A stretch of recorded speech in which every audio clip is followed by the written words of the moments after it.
untuk developmental research pekan depan ya. Ini sudah kelihatan screen-nya?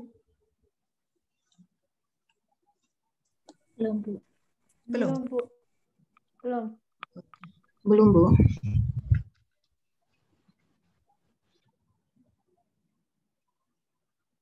Sampun? Sampun, Bu. Kita masuk ke penelitian pengembangan ya. Sebenarnya harusnya survei dulu, nah, tetapi tidak masalah karena survei jatahnya teman-teman. Mohon izin kita bahas yang R&D dulu ya. Penelitian pengembangan atau dalam bahasa Inggris sering disebut research and development gitu.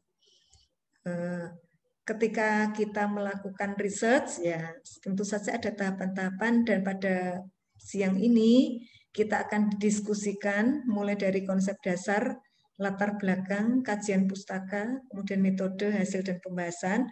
Mohon izin mungkin nanti beberapa itu terkait dengan contoh-contoh nyata yang sudah pernah kami lakukan. Mungkin ketika kita membahas research and development gitu ya, ada suatu yang unik ya. Salah satu keunikannya diantaranya adalah sangat terkait dengan banyak teknologi yang sudah kita gunakan. Mungkin zaman dulu, nah ketika Mas Fajar gitu ya, pakai HP, mungkin HP-nya dulu pakai HP Nokia yang kotak gede gitu ya Mas ya, atau suami saya itu dulu pakai HP Nokia yang ada antenanya gede itu ya. Mas Fajar masih ingat enggak ya? Iya, Bu. Tapi kalau saya Siemens, Bu, M35. Oh, M35 Siemens ya. Mungkin kalau Mbak Ferry, Mbak Silva Yuningsih nggak ngalami ya. Jadi sudah bagus HP-nya. Suami saya dulu pakai yang besar. Nah, ada tetangga saya yang lebih besar lagi saat itu tahun 1995-96-an. HP-nya itu mungkin hampir segede tab sekarang. Nah, kemudian baterainya itu sehari pakai baterai AA itu loh, baterai AA sebanyak 12.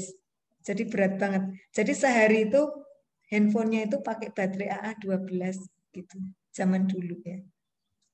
Harganya pun saat itu 15 juta ya. Sementara motor harganya 3,5 juta. Jadi saat itu harga motor Honda gitu 3,5 juta atau 4 juta. HP Nokia yang gede banget itu harganya sekitar 15 juta saat itu. Kemudian berproses sampai seperti sekarang yang namanya handphone bisa kecil sekali atau bisa didesain seperti mirip jam tangan. Nah, atau jam tangan itu bisa sekalian handphone, itu sekarang luar biasa sekali progresnya. Selain handphone, nah juga ada perkembangan mobil ya. Ini mobil zaman dulu yang pas awal itu di atas 1879 itu Nicholas Joseph Cugnot ya, bacanya gimana saya ngerti. Nah, itu mobil 3 roda dengan kecepatan dengan mesin uap dan kecepatannya itu 1,6 km per jam. Padahal kalau kita jalan kaki aja 4 km per jam. Kalau mas-mas yang sering goes berapa? Yang kalau hari Sabtu Ahad sering goes, kecepatannya berapa? Tidak dihitung? Ya. Kalau tidak ngitung kecepatannya bisa lihat kalau pakai jam digital ya. Jadi bisa kelihatan. Mungkin mas-mas dan mbak-mbak atau kita lah, ataulah saya. Alah kok mobil kok kecepatannya 1,6 km per jam. Nah itu berarti merangkak seperti anak kecil yang jalan kaki. Sebenarnya itulah penelitian pengembangan. Jadi pada awalnya ketika awal mengembangkan sesuatu produk itu sangat-sangat tidak sempurna gitu. Tetapi kita harus sangat berterima kasih kepada mobil pertama ini meskipun kecepatannya 1,6 km per jam. Ketika dikembangkan menjadi bawahnya itu, nah bawahnya itu menjadi sekitar 25-30 km per jam yang bawahnya. Jadi lebih cepat lagi. Nah, kemudian ini ada revolusinya seperti ini ya. Kemudian sampai seperti tahun 990 seperti yang merah orange ini. Nah, kemudian 2000-an itu menjadi sangat keren mobilnya dan lebih halus. Nah, kalau sekarang menjadi lebih keren lagi. Nah, Misalnya ini Honda Jazz yang banyak di jalan. Kemudian di bawahnya lagi, nah kalau misalnya mbak-mbak ke Jerman sudah mulai ada yang seperti di bawah itu. Yang kecil, imut-imut hanya bisa buat berdua gitu ya. Jadi kalau Mbak Sri Wahyuningsih cocok ini. Dunia ini milik berdua gitu ya Mbak Sri Wahyuningsih. Yang lain ngontrak ya. Iya, iya. Kalau di bawah ini mobil listrik. Nah, kemudian untuk sekarang ini lebih jauh lagi perkembangannya. Ya memang mobil listrik. Nah, tetapi seperti sekarang, seperti di gambar. Kita hanya duduk, diam, kemudian menyetel tujuan kita itu mau kemana. Itu nanti akan sampai sendiri gitu. Alhamdulillah, Masya Allah luar biasa ya. Tetapi sekarang masih pada proses pengembangan. Ada yang sudah akurat, tetapi ada beberapa yang mencederai pengendara yang lain. Kemarin sempat kami dapat hadiah untuk naik kendaraan, tetapi bukan kendaraan ini, ya tapi mirip gitu ya di suatu tempat. Nah, kami ya saya sama suami dapat fasilitas untuk naik kendaraan. Kendaraannya itu bagus banget. Kemudian ini apa? Ketika ada yang lewat di depan itu ngasih tahu sama drivernya gitu. 2 meter di sebelah kanan ada motor. Nah itu disuarakan. Gitu. Kemudian ketika kita misalnya agak nyalip sedikit dengan garis tengah-tengah ya marka jalan itu langsung diingatkan sebelah kiri kosong. Nah, ngapain Anda kok ke tengah-tengah gitu. Jadi kayak kita tuh dipantau gitu ya. Jadi luar biasa banget mobilnya, kemudian fiturnya juga bagus banget. Kemudian juga apa ya? Fasilitas macam-macam seperti enak sekali. Nah, tetapi hanya pinjaman. Tapi alhamdulillah pernah dikasih pinjam gitu ya untuk naik seperti itu ya. Jadi dari situ kita ya menikmati teknologi ya, tetapi yang saya garis bawahi di sini progresnya. Tadinya kan mobil tidak ada, kemudian ada mobil yang berkendara bertenaga uap, kemudian dilengkapi, kemudian nanti ditemukan busi. Setelah ditemukan busi untuk bahan bakar bensin, dalam proses perkembangannya ada mobil listrik yang lebih ramah lingkungan karena tidak perlu berbahan bakar banyak, yang berbahan bakar fosil. Nah, kemudian sekarang ada mobil yang lebih enak lagi tanpa driver. Jadi kita duduk saja langsung sudah bisa sampai seperti itu. Nah, ini sebenarnya merupakan prinsip R&D, Research and Development. Jadi ketika tadi mobil dari yang tidak ada menjadi ada, itu kan membuat, mengembangkan, menciptakan dari yang belum ada menjadi ada. Kemudian kalau misalnya dari mobil uap yang tadi gede banget, yang kecepatannya 16 km per jam, nah kemudian menjadi 25 km per jam, kemudian menjadi 50 km per jam, dan mobil uap yang paling cepat itu 80 km per jam. Nah, seperti itu. Nah, itu pada proses seperti itu ya prinsip R&D juga, atau menepati prinsip research and development juga, yakni mengembangkan, memperbaiki yang sudah ada itu menjadi lebih baik. Nah, bisa juga nanti lebih fungsional dan berdaya guna. Demikian juga ketika mas-mas mbak-mbak mengembangkan buku ajar, mengembangkan model penilaian, mengembangkan apa, itu dari membuat dari yang tidak ada menjadi ada, itu merupakan R&D, atau kalau dari yang sudah ada kita upayakan menjadi lebih baik, itu akan menjadi lebih berdaya guna. Nah, itu juga R&D juga. Jadi ada dua prinsip pada research and development. Kemudian jenis-jenis model pengembangannya itu banyak banget ya. Ini hanya salah beberapa aja yang bisa kita cermati. Jadi nanti ada model Kemp, Dick and Carey, Plum, Niven, Bock and Gold, Sarma. Nah, semua itu punya aturan atau punya sistematika sendiri, punya aturan sendiri, urutan sendiri, tetapi pada semua itu, nah saya berhasil gitu ya memetakan beberapa kata kunci.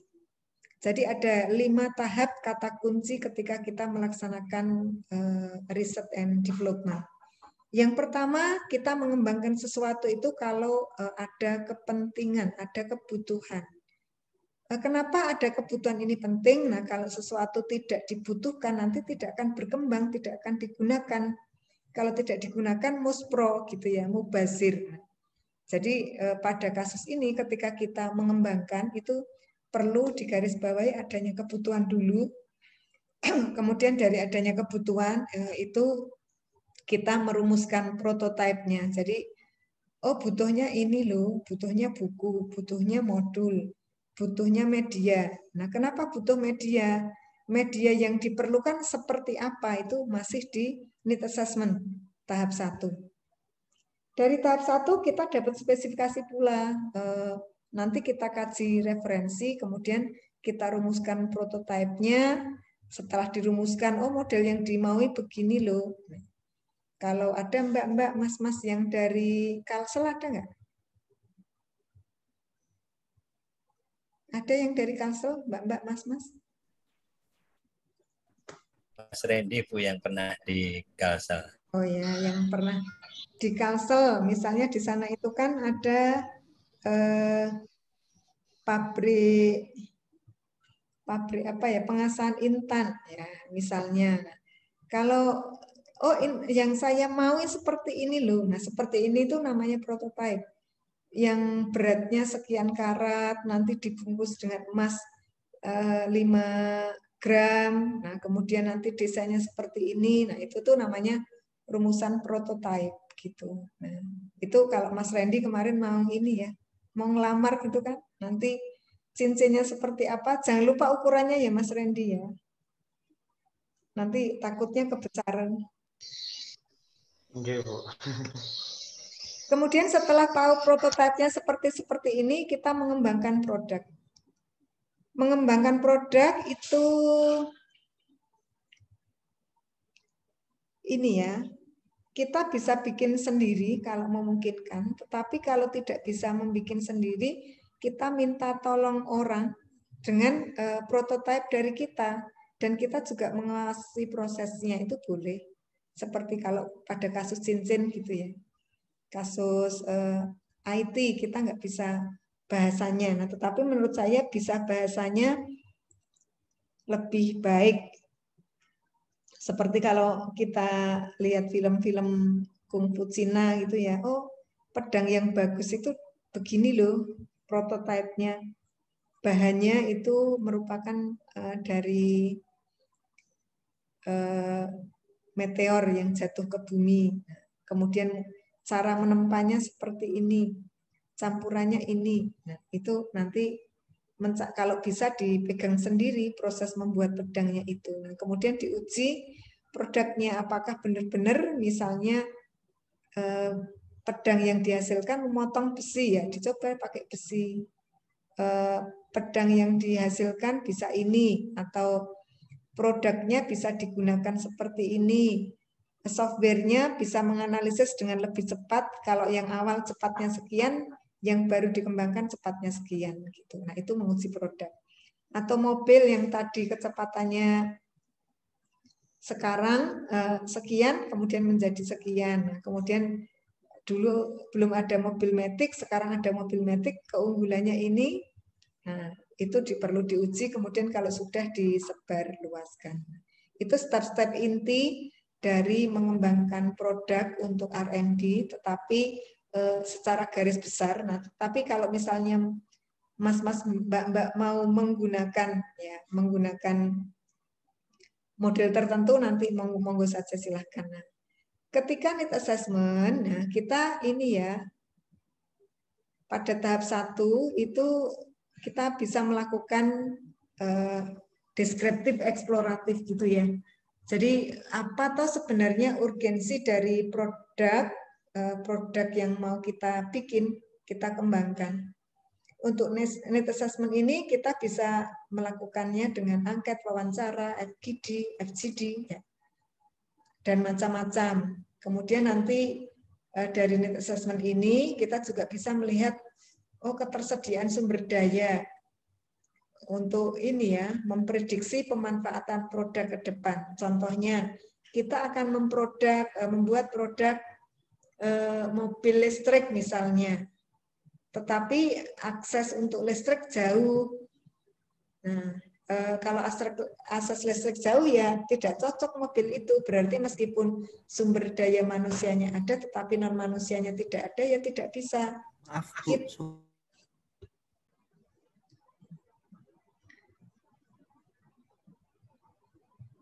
Mbak, halo, assalamualaikum.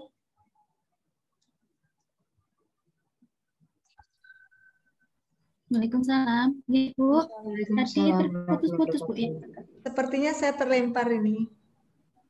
Ya, saya coba ini sebentar. Tadi sempat terlempar. Iya, Bu.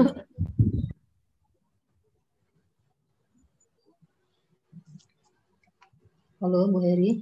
Halo, nggih.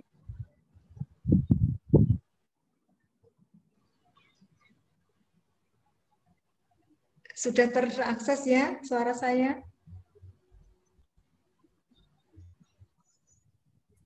Suaranya sudah, Bu, tapi kalau Ibu putus-putus.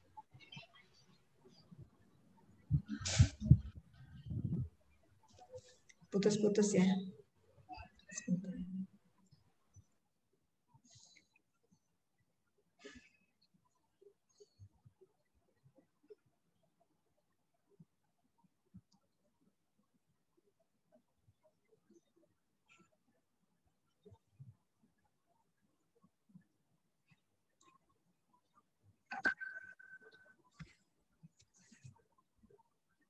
Kalau sekarang sudah stabil belum suaranya?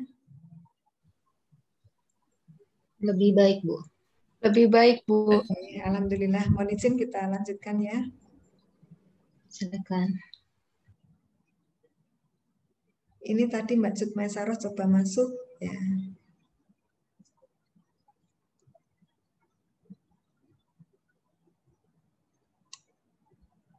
Ya. Setelah need assessment kita rumuskan prototype. Nah, jadi dari need assessment tadi kita juga dapat informasi ya. Oh, ternyata mereka membutuhkan alat. Alat yang diperlukan itu misalnya ringan, tidak ribet dan seterusnya. Itu salah satu dari prototype. Nah, jadi dari prototype ini atau dengan berdasarkan need assessment dan juga kajian pustaka yang relevan, kita juga bisa merumuskan prototype mulai dari produk yang akan dikembangkan, bentuknya, isinya, manfaatnya, penggunanya. Nah, kalau ketersediaan sumber daya dan lain-lain itu kan dari need assessment. Kemudian spesifik ya rumusan prototype ini. Jadi kalau prototipenya semakin spesifik, peneliti akan semakin mudah mengembangkannya.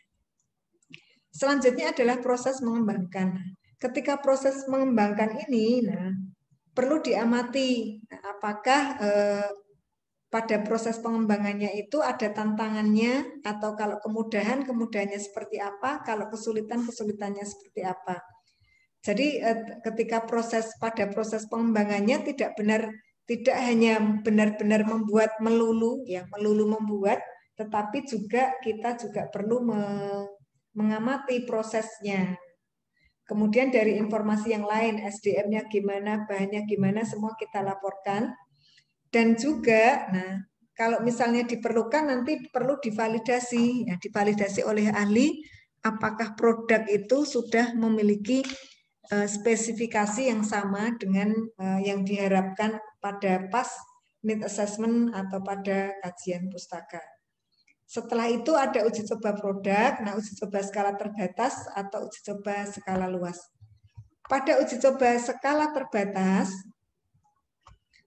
mungkin biasanya uji cobanya hanya beberapa orang saja, tetapi dari situ kita sebenarnya menjaring masukan-masukan yang nanti dari masukan itu direvisi. Kemudian untuk uji coba skala yang lebih luas itu dari sisi penggunanya itu dicoba ke responden yang lebih luas lagi, yang nanti gunanya juga untuk menjaring masukan dan revisi, gitu ya. Kalau di TI sering disebut sebagai ini ya, uji alfa, uji beta gitu. Selanjutnya adalah kalau sudah selesai menghasilkan model yang fix, bisa dilakukan diseminasi, penyebar luasan. Jadi kepada siapa, penggunanya siapa saja dan seterusnya, nanti bisa melalui pelatihan atau melalui apa. Kalau sekarang gampang banget bisa di-share di linknya ya, kita buka link Google Meet atau Zoom, kemudian kita share linknya, siapa yang mau gabung, monggo. Itu diseminasi. Kemudian nanti setelah dilakukan diseminasi, baru dilakukan penerapan lebih lanjut. Nah, ini tahap-tahapan kalau mau melakukan dengan book and goal ya. Jadi research and information collecting atau kita sebutkan sebagai assessment, planning. Nah, kita maksudkan sebagai rumusan model, nanti model awalnya seperti apa, kita lakukan validasi, kita lakukan revisi, kemudian uji coba skala terbatas, revisi, uji coba skala luas, revisi, kemudian diseminasi. Sama seperti yang tadi, nah, tapi lebih fokus ya, lebih detail. Ini book and goal. Kemudian ada modelnya CAM ya, atau komplitnya CAM, Morrison, dan Rose. Mulai dari merumuskan masalah pembelajaran, menentukan karakteristik siswa, itu biasanya kalau model CAM dan Morrison itu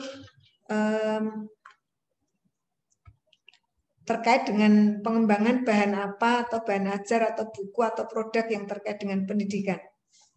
Kemudian kita lakukan analisis tugas, rumuskan tujuan, urutan materi, strategi pembelajaran, melaksanakan pembelajaran, evaluasi, dan memilih sumber-sumber. Ini kalau CAM, Morrison, dan Rose. Kemudian juga bisa dig and carry ya.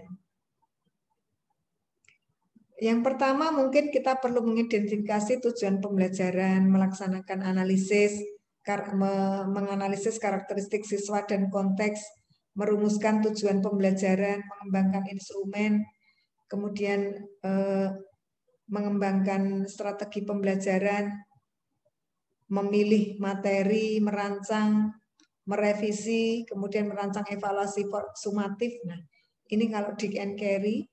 Kemudian ada modelnya PLOM, itu riset awal, kita melakukan analisis konteks, kebutuhan, studi pustaka, dan perencanaan konsep, kemudian fase pengembangan prototipe, jadi produknya dibuat, dievaluasi, revisi, kemudian fase assessment, evaluasi akhir, apakah produk yang dihasilkan sesuai dengan yang sebentar ya Mas.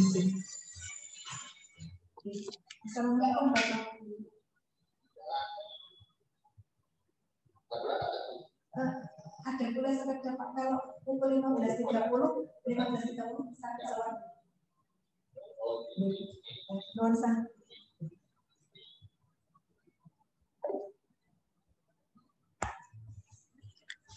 Apunten atasan Mbak, biasa ya.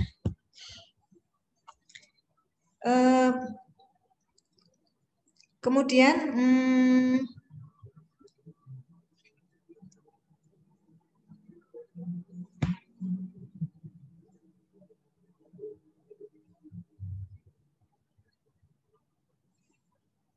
sampai mana tadi? Fase assessment ya.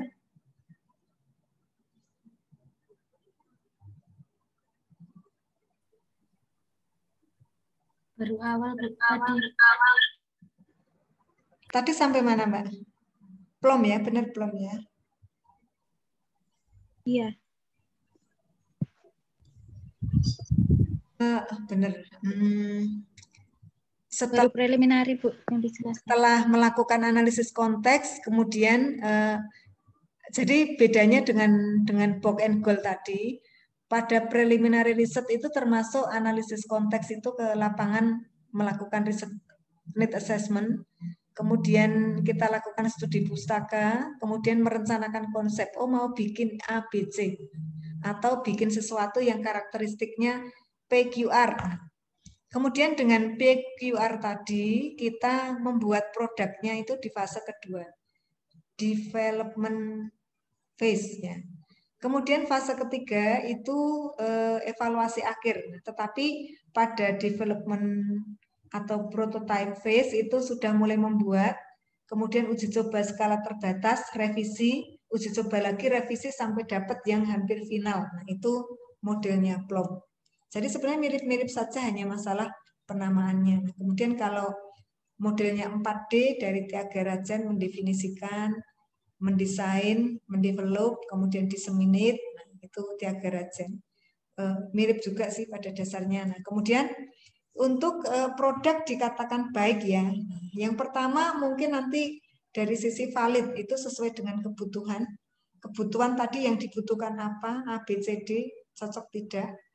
Kemudian dari sisi kepraktisan, apakah dapat dimanfaatkan dengan baik. Nah, sesuai dengan kebutuhan tetapi menggunakannya susah banget. Itu juga valid tapi tidak praktis. Nah, kemudian efektif sesuai dengan tujuannya. Kalau tujuannya itu meningkatkan, misalnya meningkatkan kemampuan literasi. Nah, apakah benar nih yang dibuat itu benar-benar melatihkan sesuai dengan kemampuan literasi. Kemudian keunggulan. Dari sisi keunggulannya ya kita bisa mengembangkan produk baru yang sangat bermanfaat ya, biasanya seperti tadi mobil, handphone, buku ajar. Dan keunggulannya juga kita bisa menghasilkan hak cipta. Kita punya apa yang bisa dihakikan gitu. Nanti hak itu ada beberapa jenis ya, mulai dari copyright, nah, hak cipta atau hak paten. Yang paling gampang hak cipta, misalnya buku itu hak cipta. Tapi kalau hak paten itu yang ada bisa dijual, bisa dibeli itu hak paten. Kemudian tantangan ya, ketika kita mengembangkan sesuatu yang baru itu ide produktif, ide inovatifnya apa? Nah, itu yang sulit ya. Makanya jadi tantangan. Jadi sekarang kan apa-apa ada yang membuat paving block dengan plastik bekas, nah biar tidak becek ternyata di pavingnya pakai apa plastik bekas ya, bekas minuman ya, dan seterusnya. Menanam pohon, nah kan seperti kami tanahnya terbatas, pengen nanam apa Mbak? Sekarang musim apa Mbak Ferry? Nah Mbak Ferry ikut musim tanam-tanaman nggak Mbak Ferry? Nanam bunga-bunga daun itu Bu, saya lupa namanya. ya, aglonema ya. Atau janda bolong ya, seperti itu. Nah kan sudah banyak sekali sekarang. Apa itu Bu? Ya, Janda bolong. Iya. janda bolong nggak tahu. Ya nanti cari. Tahu Bu, di Ya. tempat saya ada Bu, tahu. Janda bolong. Temannya Ya. sundel bolong. Beda. Daunnya janda bolong. Nanti kalau kalau sudah daunnya banyak tak minta satu pohon, satu daun Mbak. Gitu. Minta loh Boleh, ya nggak Bu. beli.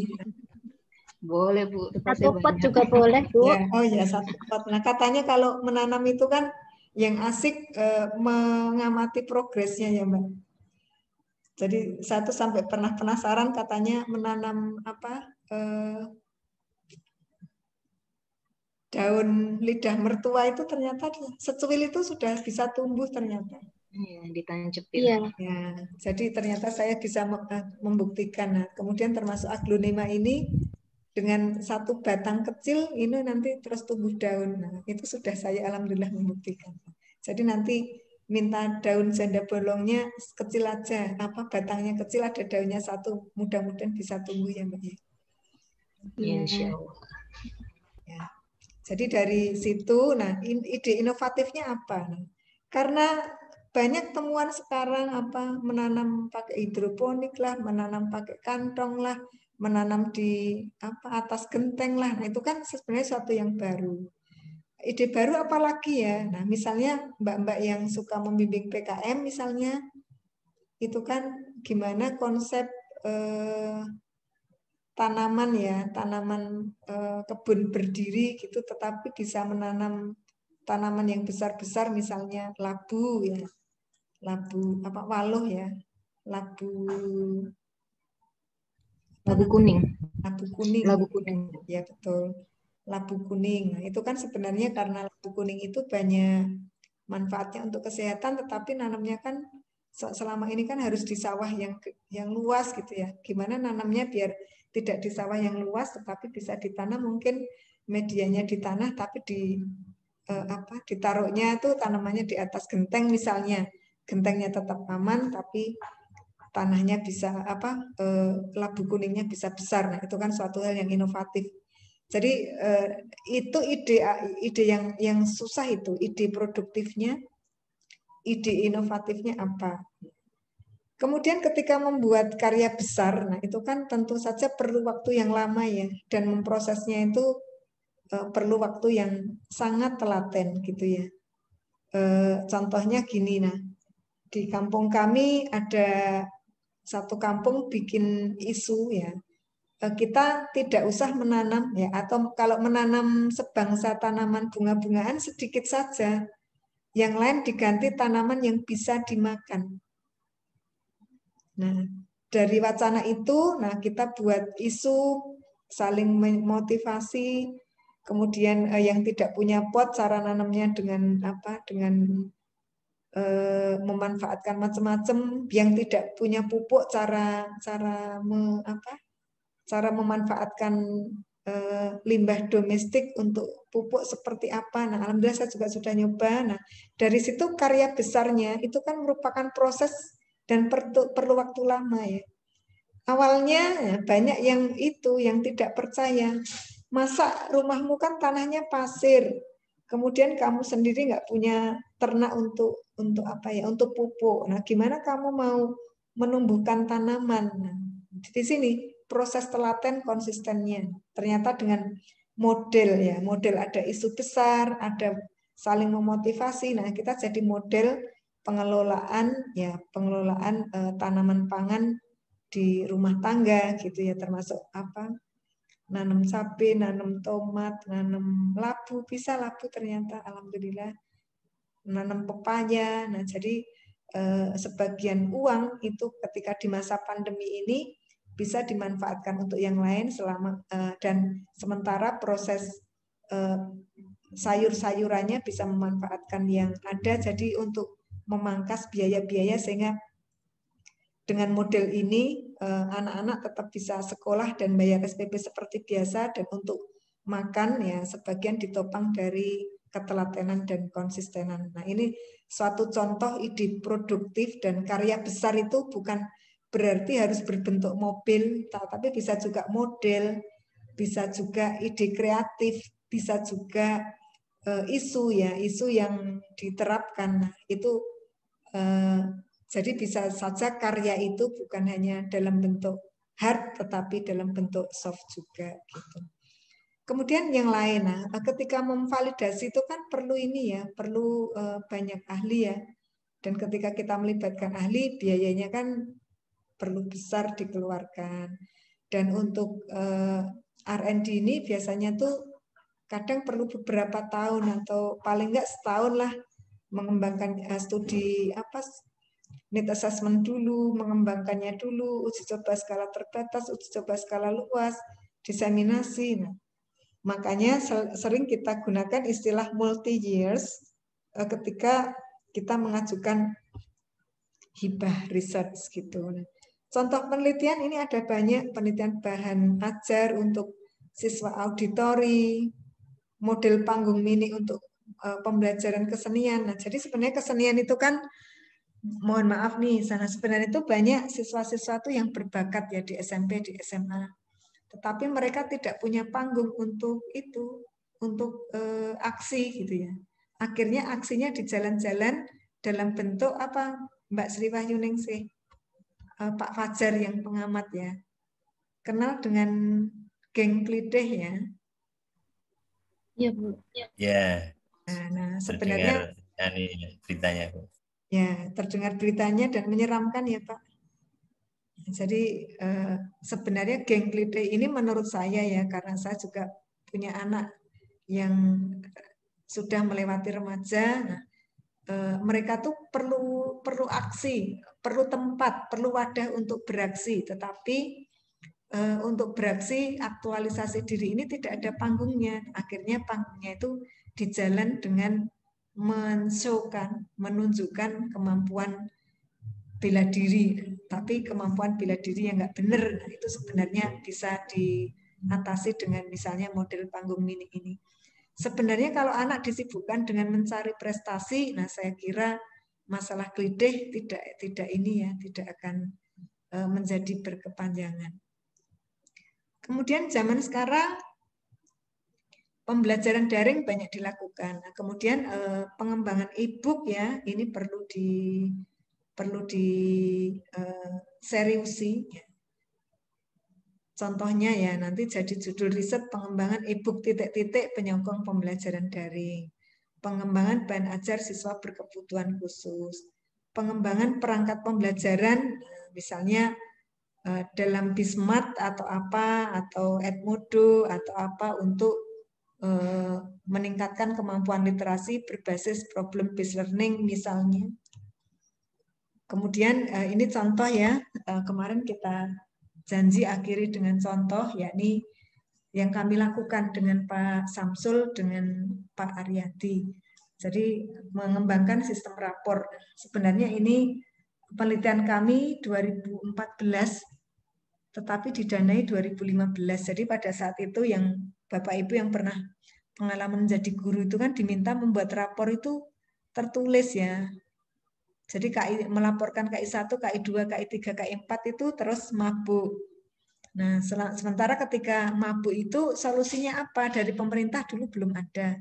Kemudian kami mencoba mengembangkan ini ya, sistem rapor elektronik berdasarkan kurikulum 2013 selama 3 tahun. 2015, 16, dan 17 tahunnya, alhamdulillah didanai dari hibah IDB. Ini menghasilkan satu karya haki, ada hak ciptanya berupa software, kemudian buku referensi, satu artikel jurnal terindeks Scopus, kemudian satu artikel jurnal terakreditasi Sinta 2. Nah, ini contoh ya. Jadi ketika kita menggunakan R&D memang fokusnya itu di produk ya, karena kata kuncinya membuat sesuatu yang baru atau mengembangkan yang ada menjadi lebih baik. Kemudian untuk desain pengembangannya kami pakai book and goal ya. Kalau pendahuluannya yaitu berasal dari keluhan-keluhan guru. Kalau membuat rapor itu jelimet banget. Nah, kemudian kita fasilitasi bagaimana membuat rapor itu hanya dengan memasukkan KIKD, nanti deskripsi itu langsung muncul, otomatis muncul. Kemudian di print di PDF langsung jadi rapor. Itu produk kami. Alhamdulillah ya, ada yang mengadopsi kemudian dikembangkan menjadi lebih jauh ya. Tetapi kalau produk kami sendiri nggak berkembang, tetapi ketika dikelola oleh orang, alhamdulillah berkembang dan dipakai oleh kalangan luas. Kemudian untuk tujuan penelitiannya kami mengembangkan software gitu ya. Tetapi untuk bisa mengembangkan software kami melakukan need assessment dulu. Kemudian dari need assessment kita merumuskan produk, mengembangkan produknya berupa software, kemudian diuji coba skala terbatas, skala luas di beberapa sekolah SD, SMP, SMA, SMK. Kemudian yang menggunakan yang terakhir itu SMK ya, yang kalangan luas. Kemudian untuk diseminasinya dulu kalau nggak salah Jawa dan Sumatera, saya udah agak lupa, udah 2017-an. Kemudian untuk metodenya, nah kami nanti kita jelaskan di laporan langsung. Nah untuk metodenya yang R&D yang ini pengembangan rapor ini kami gunakan model book and goal ya, gitu. Itu untuk contoh desain penelitian pengembangan. Nah, sebenarnya bisa di breakdown lagi ya. Ketika kita merencanakan dan menganalisis gitu ya, merencanakan sampai menganalisis. Untuk need assessment kita pakai survei ya, pendekatan survei dilengkapi dengan mixed method kuantitatif dan kualitatif. Pada proses pengembangannya, nah, analisis data dilakukan dengan metode kuantitatif dan kualitatif. Kuantitatifnya persentase, kualitatifnya apa-apa masukan yang perlu dikembangkan. Pas diseminasi kita lakukan dengan menggunakan angket dan lain-lain ya untuk mengetahui keberhasilannya. Jadi lebih dominan ke kuantitatif, kemudian kita lengkapi dengan kualitatif apa-apa yang perlu ditingkatkan dan juga kendala Bapak dan Ibu guru menggunakan software kami gitu. Itu alhamdulillah ya dari riset ini kita bisa mempunyai banyak produk. Ini tadi desain box and goal yang sudah kami lakukan. Nah, terima kasih Mas-mas dan Mbak-mbak ya. Ketika kita berkarya terbaik karena Allah gitu ya, kita akan membuat karya kita digunakan dan insya Allah akan memperoleh pahala. Terima kasih atas perhatiannya. Kemudian ada satu lagi yang ingin saya tunjukkan, punya kakak kelas Anda ya. Ini hibah disertasi ya. Ini kami ya mahasiswanya Mas Janu, mahasiswa PEPS 3, mengembangkan model assessment pembelajaran matematika dengan framework STEM, Science, Technology, Engineering, and Mathematics ya. Alhamdulillah ini Mas Janu sudah mengumpulkan data sekarang pada prosesnya ya. Kemudian nanti ketika membuat desainnya ya, untuk desain proposalnya ada ringkasannya, kemudian dari ringkasan nanti ada latar belakangnya. Ini rusak ya. Ada latar belakangnya. Ini kenapa di latar belakang itu kenapa kok model ini penting, nanti dilengkapi dengan need assessment, kemudian rumusan masalahnya itu lebih ke cakupan model, kemudian kualitas model penilaiannya. Ini kalau tujuan menjawab pertanyaan tadi ya, mengetahui suatu model penilaian dan mengetahui kualitas modelnya, spesifikasi produk yang diharapkan apa, kemudian tinjauan pustakanya kita lakukan, apa itu STEM dan seterusnya. Kemudian untuk bab 3-nya ini bab 3. Jadi tahun pertama itu mengidentifikasi masalah, merumuskan model, kemudian dari merumuskan model itu dibuat modelnya berupa identifikasi kesulitan, kemudian modelnya dibuat berupa draft buku panduan. Buku panduannya sudah ada dan sudah memperoleh HQ, ini punya Mas Janu. Nah sekarang pada proses tahun kedua ini Mas Janu, pengembangan perangkat penilaian ini sudah, kemudian sekarang sedang uji coba skala terbatas sama revisi. Nah sekarang sedang proses dilakukan, kemudian nanti skala luas, diseminasi, setelah diseminasi kemudian baru ujian tertutup dan terbuka. Gitu kalau prosedurnya di S3. Nah sekian ini terkait dengan desain R&D gitu ya, desain riset pengembangan. Semoga mencerahkan. Monggo silakan yang akan ada tertarik untuk mengelaborasi lebih dalam di bagian mana yang perlu dilakukan. Kalau gambaran R&D-nya seperti itu. Nanti kalau ada mas-mas dan mbak-mbak yang mau mengembangkan khusus terkait dengan pengembangan instrumen, ada sendiri langkahnya yang berbeda dengan ini ya. Jadi kalau untuk mengembangkan instrumen apa, langsung aja ke pengembangan instrumen, tidak pakai desain riset dan pengembangan, hanya nanti ditambahkan dengan need assessment. Gitu mas-mas dan mbak-mbak. Monggo yang akan mencermati yang mana bisa didiskusikan.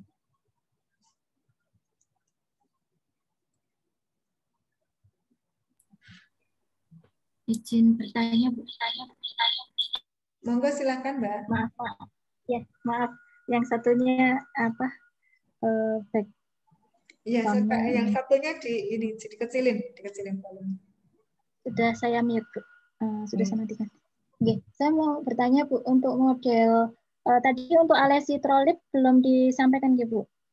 Apa Mbak? Model alesitrolip yang alesitrolip yang bukunya Multimedia for Learning Method and Development itu memang khusus untuk pengembangan multimedia pembelajaran, atau boleh nggak sih Bu diadopsi untuk yang lainnya? Gitu. Kalau di sana kan adanya planning, design, dan development. Gitu. Tadi sudah saya sampaikan untuk model R&D itu kan banyak banget ya Mbak, ada Sarma, ada apa, belum kelewat. Nah, ini yang paling sering digunakan di dunia pendidikan. Kalau mau yang lain, pengembangan media termasuk pakai Alesitroid dan lain-lain, pakai bukunya Prof. Sugiono juga monggo silahkan, tetapi yang penting ada dasarnya dan dasarnya bisa dipertanggungjawabkan. Ada banyak Mbak, sekitar 30 sekian model yang bisa digunakan. Tapi mohon maaf nanti kita tidak bisa membahas satu persatu. Saya hanya membahas yang paling sering digunakan aja di dunia pendidikan. Gitu ya Mbak. Terima kasih. Berarti nanti kalau misalnya kayak Alesitrolip itu kan multimedia nih. Itu misalnya nanti dikembangkan ke yang lainnya, kita bahasanya gimana Bu? Adopsi gitu ya? Ya, jadi disesuaikan dengan tahapannya kalau ketika melaporkan. Jadi untuk konten di bab 4-nya, kalau pakai model PLOM ya tadi, need assessment-nya seperti apa. Jadi ketika bab 4 sesuai dengan model yang digunakan. Iya Bu, terima kasih. Sementara itu dulu Sama-sama. mungkin teman yang lain. Nah, saya nambah. Silakan Mbak yang mau bertanya atau mau didiskusikan. Izin bertanya Bu. Monggo silakan Mbak Yuliana. Tadi Ibu mengatakan kalau untuk pengembangan instrumen itu tidak masuk di R&D, Bu. Berarti itu masuk di penelitian apa, Bu? Pengembangan instrumen yang namanya, Bu? Tidak mengembangkan instrumen, Mbak. Jadi kalau di RPP itu kan ya di RPP. Di silabus kemarin yang kita kasih khusus ada bahasan khusus mengenai pengembangan instrumen. Ya memang ada yang beririsan ya. Jadi tidak kalau dibuat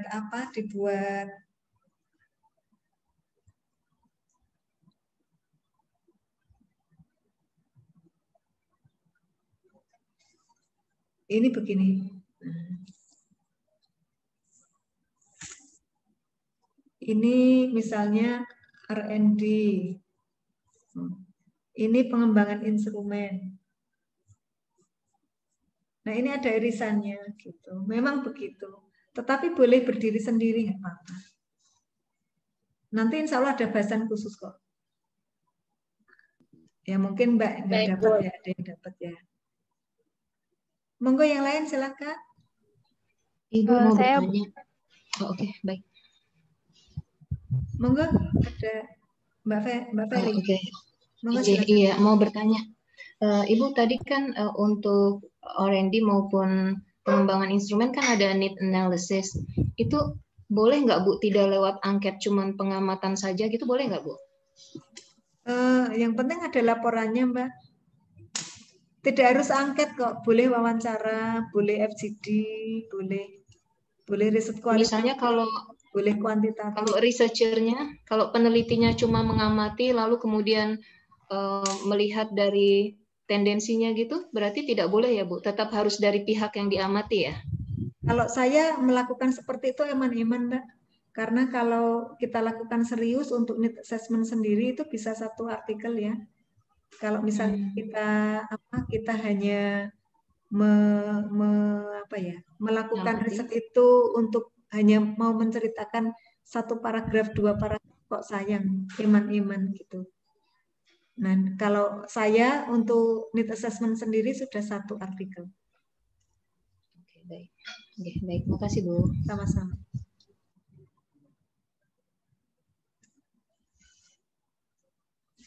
Saya mau bertanya Bu.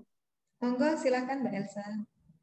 Iya, kan dalam model Borg Angle itu ada uji coba terbatas dan uji coba skala luas.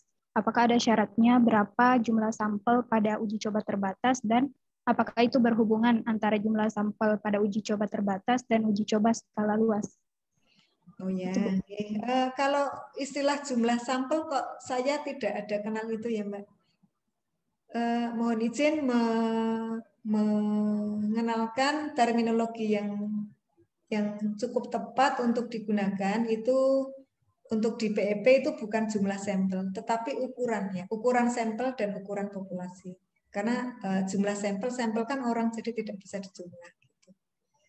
Kalau untuk ukuran sampel sebenarnya tidak ada itu ya, tidak ada ukuran pasti. Tetapi kalau untuk skala terbatas itu biasanya tujuannya adalah keterbacaan sama keterlaksanaan. Nah, kemudian untuk skala luas itu ya tentu saja keterlaksanaan dalam skala luas dan gimana ini ya kalau diimplementasikan di terbatas sama luas itu kan pasti tantangannya berbeda. Misalnya kalau skala terbatas satu kelas lah nggak masalah. Tetapi kalau luas itu diimplementasikan di beberapa kelas yang berbeda, misalnya sekolah negeri swasta, sekolah dari kampung, kemudian pinggiran sama kota, itu tantangannya seperti apa? Pasti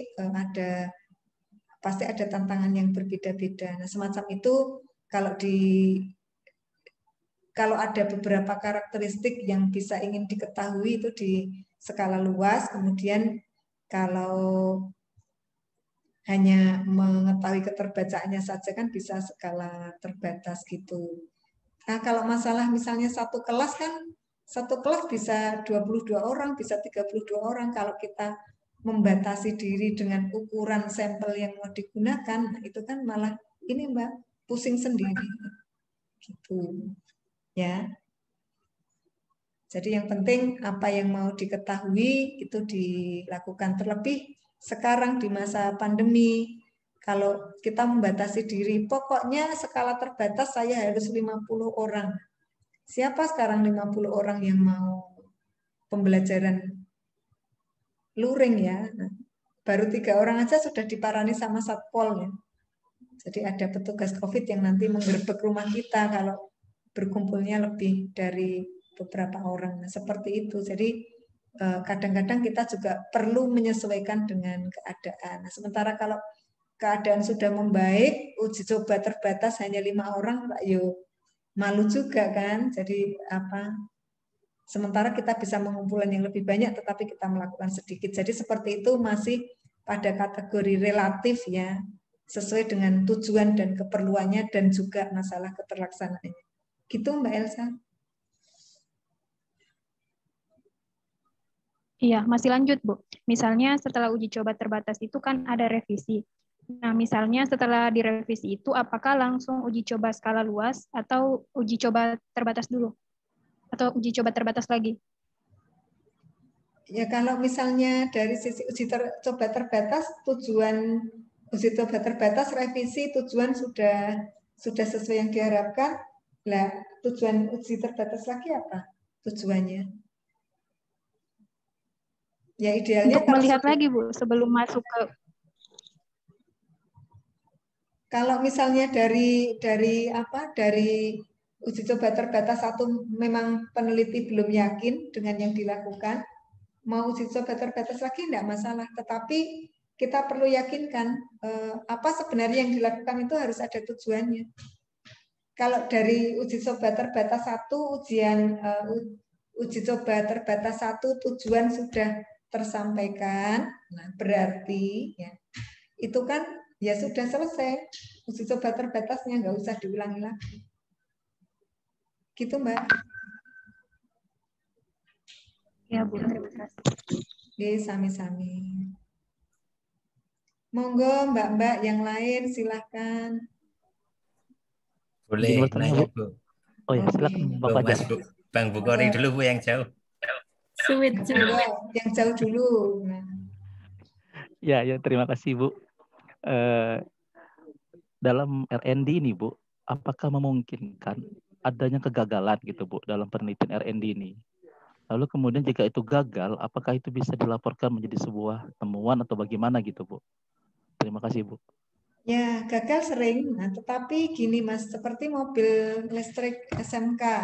Mobil SMK yang punya Indonesia itu nggak terlalu berhasil. Tetapi menurut saya, yang namanya riset itu kan perlu dilaporkan ya. Meskipun tidak berhasil atau seberapa yang sudah dilakukan, gagalnya seperti apa dilakukan dulu gitu. Makanya itu perlunya kita need assessment. Misalnya contoh ya, saya mau menemukan obat anti cancer dari tumbuhan X ya. Ya seperti itu juga nggak bisa kalau tiba-tiba seperti itu gitu. Tetapi harus ada preliminary riset dulu, misalnya banyak orang yang menderita kanker kemudian minum tanaman X, ternyata minum ekstrak tanaman X, ternyata kansernya rasa nyerinya berkurang. Kemudian banyak setelah 2 tahun itu sama sekali kansernya itu menjadi kecil atau bahkan kansernya sama sekali tidak ada. Nah, berarti karena sudah ada informasi-informasi dan kasus-kasus atau fenomena seperti itu, kita baru boleh melakukan. Nah, sebenarnya di tanaman X itu ada kandungan apa toh sehingga kok kanker itu terhambat progresnya dan bahkan ada yang sel-selnya mati. Nah, jadi itu kan berangkat dari fenomena. Nah, ketika nanti oh ternyata ini. Nah, yang menyebabkan orang-orang itu sehat itu ternyata bukan hanya tanaman ini, tetapi pola hidup mereka. Nah, berarti di situ sebenarnya risetnya gagal. Tetapi dari riset gagal itu kita cari tahu mengapa, jawabannya apa, kenapa seperti itu. Gitu ya Mas Bukhari ya. Jadi tidak berangkat dari nol banget gitu ya. Termasuk misalnya banyak orang yang ngecap mobil listrik di Indonesia itu kemarin gagal sampai kan ini ya. Kalau nggak salah itu penelitinya dipenjarakan kalau saya nggak salah dengar. Semoga saya salah dengar. Sebenarnya menurut saya tidak harus seperti itu. Yang namanya melakukan riset hasilnya apa itu kan sudah kita lakukan, kita apresiasi, kita hargai. Ya, Indonesia selama ini kan ngimpor mobil terus ya. Ketika ada siswa SMK bikin atau kalau di UNY ada juga yang bikin ya, siswa di UNY bikin. Kemudian maaf ya, bannya itu dari ban motor matic dimodif. Kemudian ruji-rujinya yang ada, kemudian dilas macam-macam dan seterusnya, kemudian jadi kerangka. Sopirannya karena belum ada paten sendiri pakai mobil-mobil bekas yang sudah ada, kemudian dijalankan ternyata merajai itu ya mobil terhemat di Asia Tenggara sama mobil tercepat di Asia Tenggara, itu kan prestasi luar biasa. Kalau kita mau mencari celah jeleknya, lo kan bannya itu kan ban bekasnya Yamaha misalnya, kemudian setirannya itu setiran bekas dari kendaraan X, kemudian joknya itu kan ambil dari mana. Kita mau cari kelemahan itu ya pasti banyak banget. Tetapi dari situ kita apresiasi yang sudah dilakukan. Oh, mobil listrik yang ada itu kekurangannya ini, kelebihannya ini, sehingga nanti kalau ada yang mau mengembangkan seperti ini. Demikian pula mobilnya UNY. Nah, 1 liter bensin bisa 350 kilo, kan hebat. Itu kita apresiasi dulu. Oh, ternyata ke kelemahannya, nah itu ternyata setelahnya belum ada yang ringan karena masih pakai bekasan mobil lain. Gimana cara mengembangkan itu tugasnya peneliti lain. Jadi semacam itu. Kalau menurut saya pribadi, yang namanya R&D itu kegagalan riset itu saya katakan mungkin ada, tetapi yang sudah berhasil dilakukan apa, yang belum berhasil dilakukan apa, sehingga ya ada peluang peneliti lain untuk mengembangkannya lebih jauh dan lebih sempurna. Dan itu saya kira ya itu termasuk mobilnya, maaf menyebut merek, mobilnya Toyota, mobilnya Hyundai, itu juga seperti itu. Nah, kenapa kok Toyota itu bisa merajai dunia ya,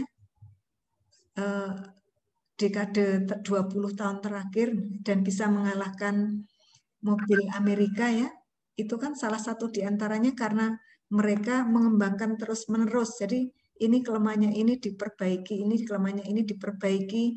Kalau mobil tertentu sudah dijual dan ternyata ada cacatnya, itu kan ada mekanisme menarik kembali atau mengganti sistem yang tidak bagus gitu ya. Saya pernah menggunakan kendaraan merek tertentu ternyata dihubungi untuk diganti sesuatu, ya kan? Ada spare part yang diganti dan gratis. Nah, semacam itu. Jadi itu salah satu bagian pengembangan dan pengembangan secara terus-menerus untuk menjadi lebih baik.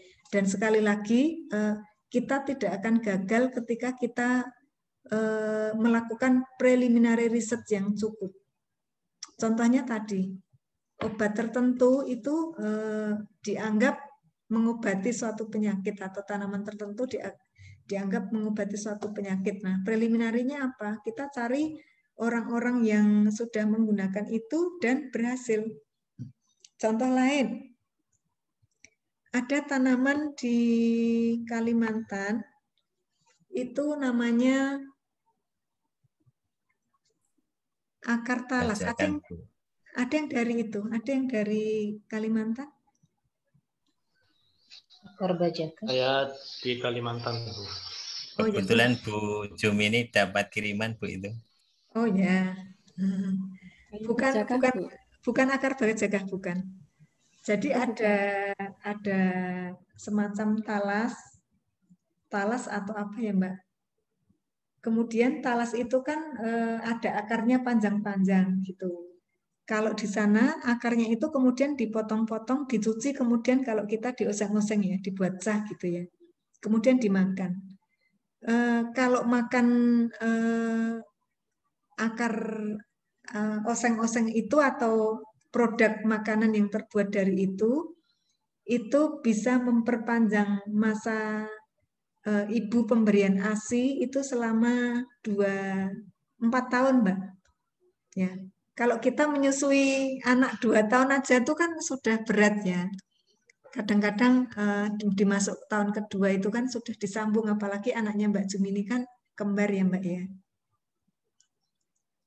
Ya, jadi perlu dikasih apa Mbak namanya susu formula ya, ditambah susu formula.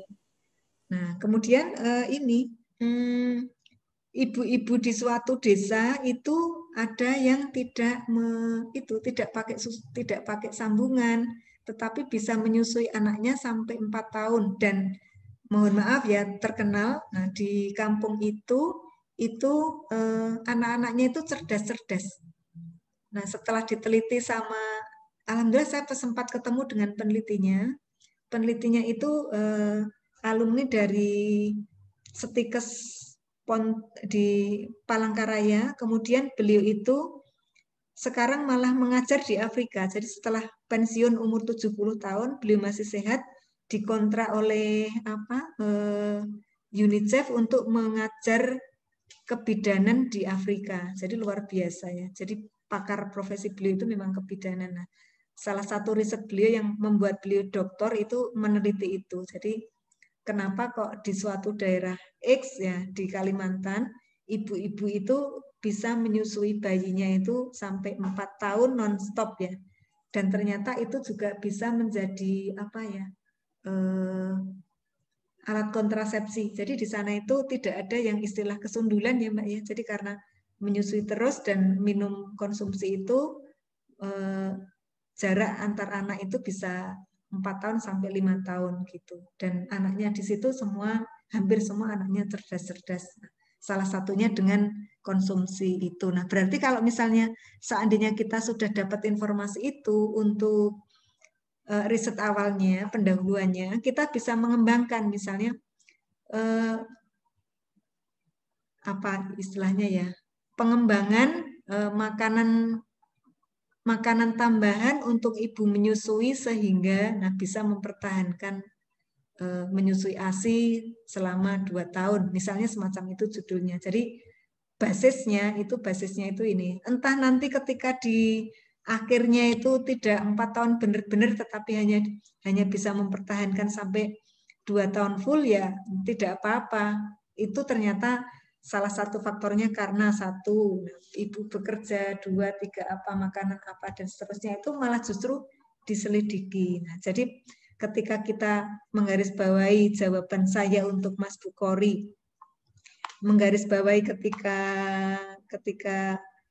kita preliminary risetnya sudah cukup, riset apa, kajian pustakanya sudah cukup. Nah, kita pasti bisa merumuskan suatu model. Jika seandainya model itu gagal atau temuan kita gagal, malah justru dicari gagalnya di apa dan bisa menjadi masukan untuk peneliti lain. Jadi pada kasus ini risetnya tidak boleh gagal, tetapi membuat produknya boleh gagal, gitu ya Mas.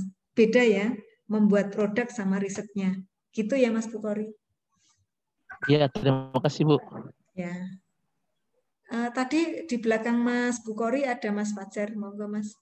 Iya, ini Bu, seperti tadi yang sudah disampaikan oleh Ibu, tahapan-tahapan di RND ini yang terlalu terlalu lama, kemudian memakan waktu dan memakan biaya juga Bu ya, sehingga teman-teman misalkan teman-teman kita yang satu kelas saja mungkin nggak tertarik untuk meneliti ini. Saya bertanya kepada Ibu, kira-kira model pengembangan model siapa yang paling mudah dan biayanya nggak begitu besar, Bu? Ya, kalau R&D tahapannya seperti itu mesti dilampaui ya, Mas. Yang paling sederhana ya box and goal ya. Kalau yang lain lebih jelimet lagi, modelnya Sarma lebih jelimet lagi.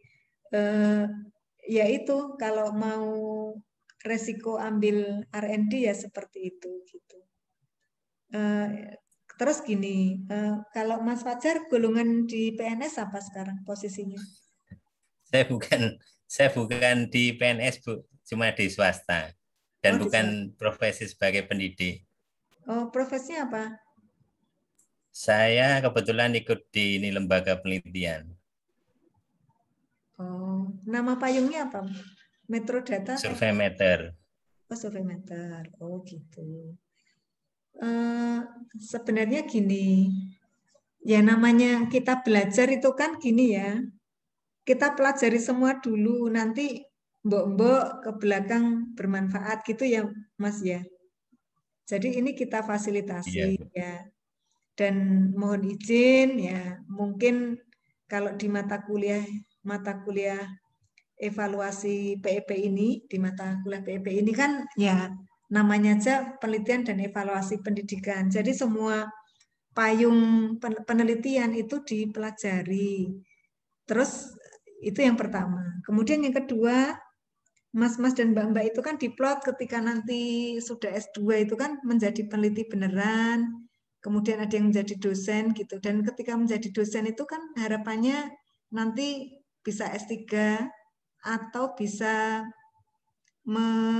mengajar menjadi dosen di tempat lain. Dan tentunya ketika menjadi dosen di tempat lain itu kan ketika ada mahasiswanya yang mau bimbingan R&D kan difasilitasi. Nah, jadi kami itu tugasnya memberikan sangu ilmu gitu ya, Mas Fajar ya.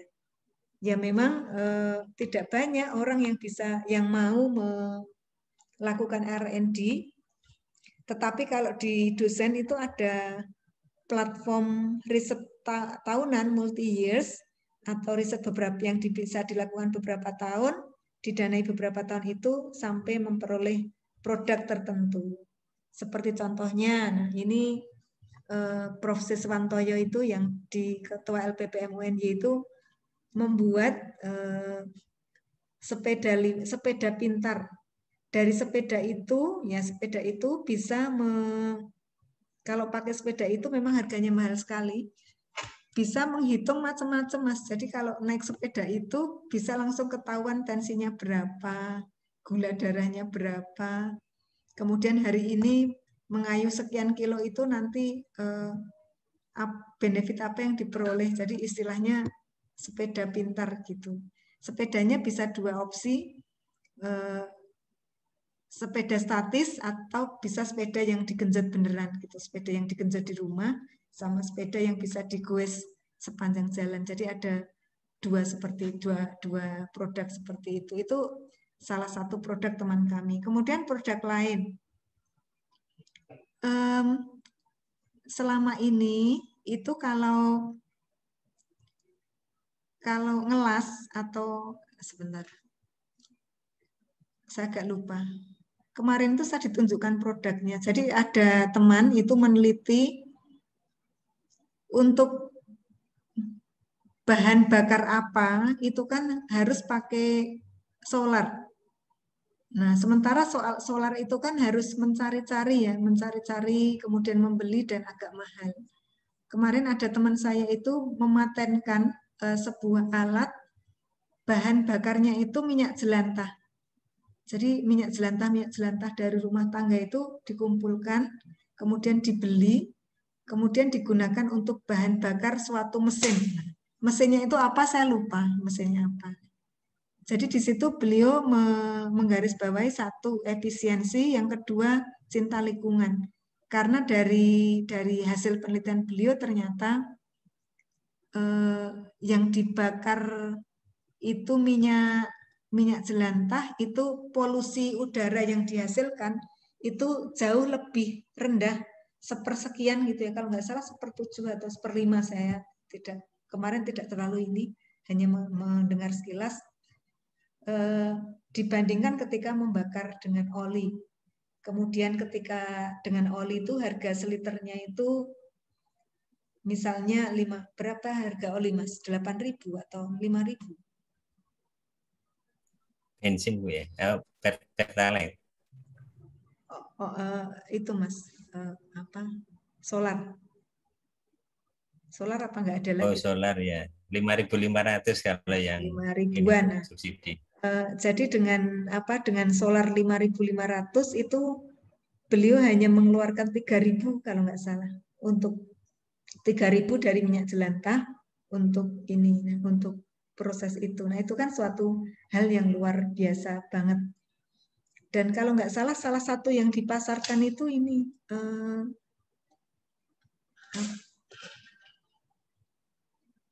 penjual gorengan itu loh, salah satu sasarannya. Jadi ketika menjual gorengan itu nanti penjual gorengan bisa membakar minyaknya sendiri ketika minyaknya sudah tidak bagus. Salah satunya itu ya. Beliau itu kan luar biasa banget ya bisa menemukan seperti itu. Kemudian ini contoh lain lagi ya. Muridnya suami saya. Nah, itu beliau itu sejak SMP itu senang ikut LKTI gitu.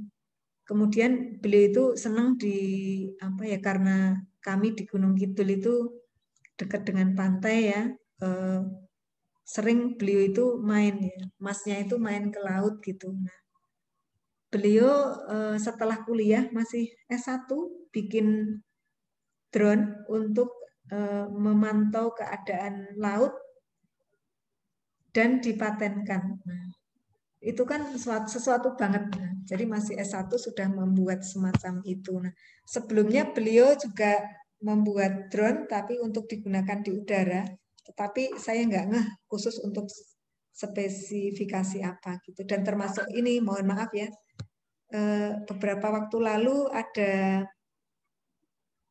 ada mahasiswa yang selfie ketika naik Gunung Merapi ya, kemudian kecemplung di kawahnya, kan semua orang tidak berani ngambil. Nah, salah satu cara untuk mengambil jenazahnya itu dengan drone. Kalau nggak salah drone-nya UGM, kalau nggak salah.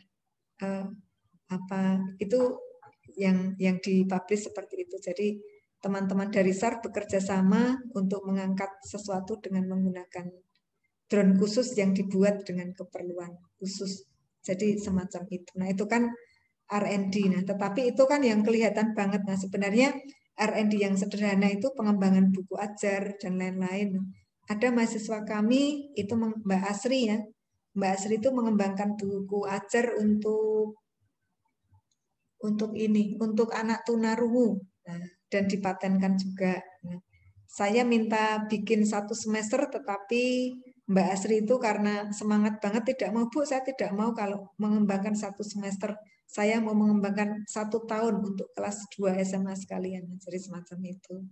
Insya Allah bisa kok. Dan ketiga terkait dengan kepangkatan guru ya. Kalau dari 4B ke 4C itu harus ada R&D, Mas. mungkin kalau Mas Fajar ya karena di swasta tidak terlalu perlu, tetapi kalau yang dari teman-teman guru itu nanti harus ada R&D untuk bisa ke 4 dari 4B ke 4C itu. Nah, dan ketika nanti Mbak-mbak, Mas-mas yang alumni PIP ini ditanya R&D itu gimana toh caranya, strateginya. Nah, kalau Mas-mas, Mbak-mbak MPD terus ditanya, oh nggak tahu aku, kan ya malu ya. Nah, jadi salah satu dari tujuan mata kuliah ini itu kan menyiapkan praktisi, menyiapkan ahli ya yang di bidangnya termasuk ahli di riset gitu. Ya entah kepake entah enggak, pokoknya pengetahuan disimpan dulu gitu ya Mas Fajar. Tapi nanti ketika Mas-mas dan Mbak-mbak sudah mendapat cantolان yang tetap, itu R&D itu memang sangat perlu sekali. Dan alhamdulillah kebanyakan untuk saya selama ini membimbing mahasiswa yang riset doktor itu kebanyakan pengembangan ya, karena risetnya itu diplot 2 sampai 3 tahun, 2,5 ya, 1,5 sampai 2,5 tahun, yang satu semester masih kuliah biasa. Kemudian untuk membimbing dosen muda itu juga kebanyakan R&D. Kemudian juga saya menulis untuk riset saya sendiri seperti tadi yang mengembangkan software itu kan mengembangkan juga R&D juga. Sebelum mengembangkan software itu saya juga mengembangkan ini model mengembangkan model bank soal guru-guru. Nah, jadi guru-guru kan bikin soal sendiri-sendiri. Gimana kalau indikatornya itu kita koordinir sehingga nanti Bapak Ibu yang memerlukan itu bisa ngunduh. Nah, dan dengan bank soal yang kami buat itu seperti ini. Indikator itu semua kami list dari C1 sampai C6. Kemudian dengan mengeklik, oh saya mau untuk ulangan kali ini saya mau 1C3, 1C4, 1C5. Itu tinggal klik-klik-klik, nanti kemudian di ngeklik pilihan formatnya PDF atau doc, bisa diunduh, sudah ada kuncinya. Guru-guru, Bapak Ibu guru bisa tinggal membuat kop surat saja, membuat kop sekolah masing-masing gitu ya. Dan kemarin ketika kita sosialisasikan dan diseminasikan, nah kan maksud kami kan sudah enak banget ya, tinggal ngasih kop kalau mau bikin soal ujian. Ada Bapak Ibu guru tuh yang masukannya gini, Bu, mbok kopnya sekalian Bu dibikinkan, jadi kami tuh tinggal ngeprint ya gitu. Padahal kan maksudnya kan kop kan unik, jadi se-Indonesia kan setiap sekolah kopnya beda-beda dan kita tidak bisa memfasilitasi. Jadi hanya ngasih kop aja, ternyata juga banyak Bapak Ibu yang mengalami kendala. Nah, itu contohnya. Jadi ketika pada prakteknya di masyarakat itu R&D itu memegang peranan penting. Gitu ya Mas Fajar, semoga mencerahkan ya, dan nggak tambah bingung. Ya, terima kasih Bu. Oke, sama-sama. Monggo yang lain, masih adakah yang bisa didiskusikan?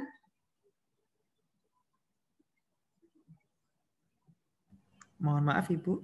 Oke, silakan Mas Syafi'i.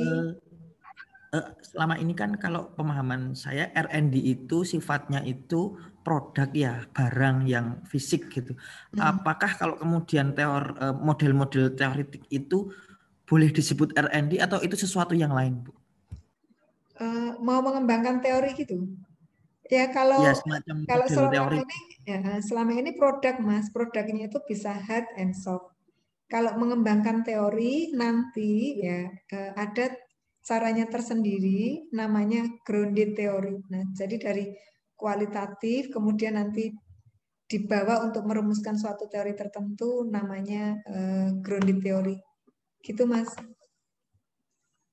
Kalau mengembangkan teori nggak pakai R&D.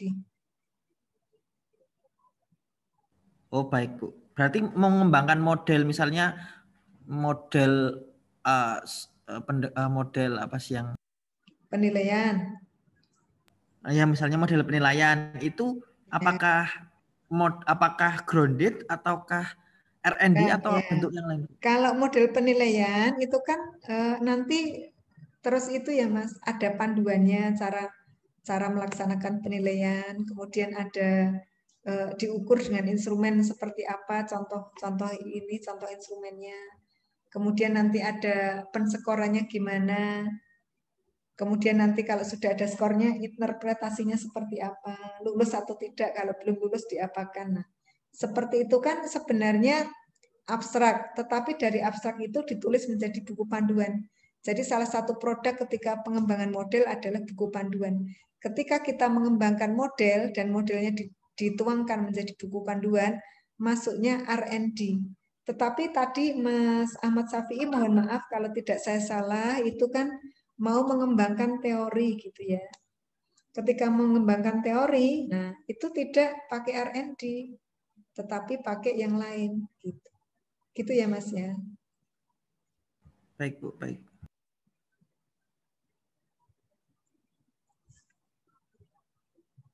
Ada yang lain lagi yang mau mendiskusikan?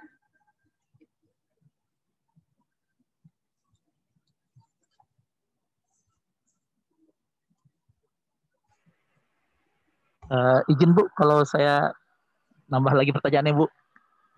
Monggo, silakan. Iya.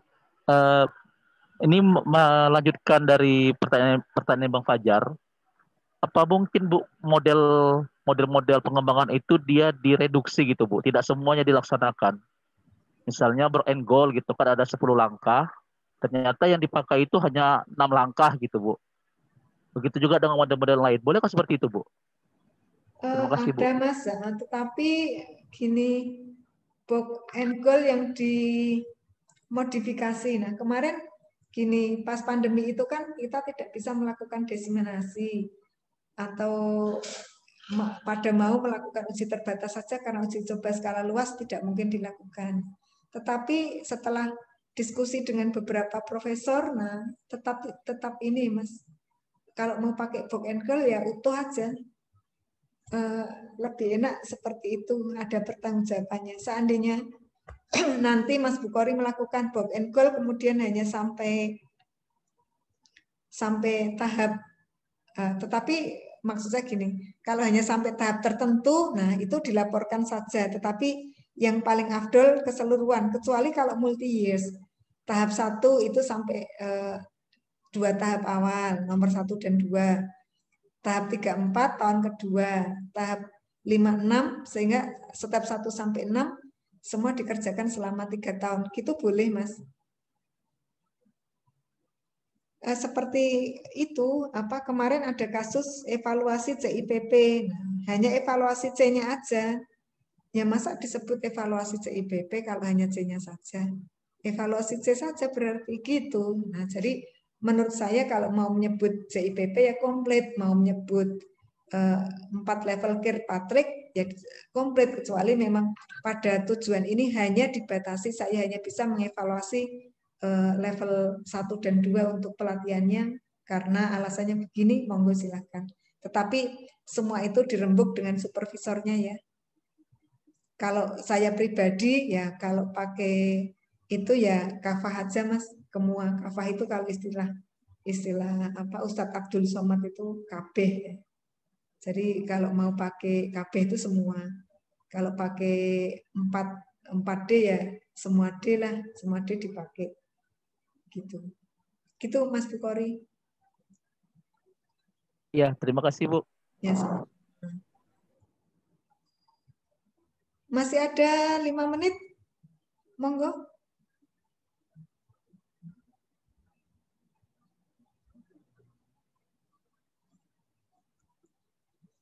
Tidak ada?